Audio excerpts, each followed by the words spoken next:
The food fight between two of America's largest grocery chains is now headed back to court, as Albertsons says it is seeking billions from competitor Kroger after judges in Seattle and Oregon rejected a deal to merge the companies.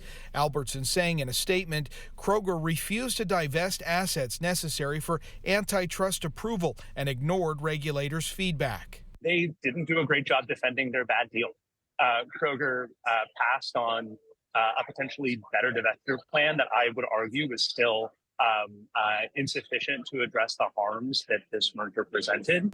Joe Van Wy is an analyst with the progressive think tank P Street. Seeing Kroger and Albertsons merge was likely to see stores close across the country, hundreds of grocery store employees lose their jobs.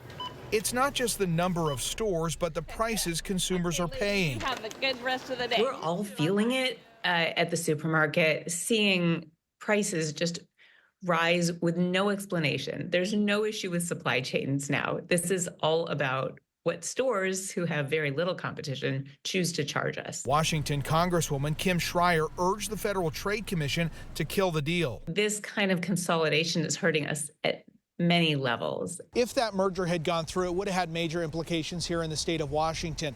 Albertsons, of course, owns their Albertson grocery stores, but they also own Safeway, like the one here in Queen Anne.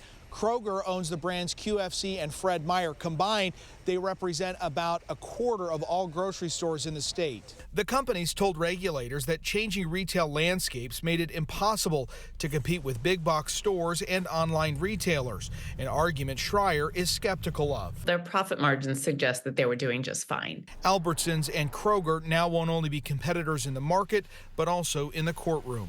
This was a pretty flagrantly anti-competitive deal. In Seattle, Jeremy Harris, KOMO News.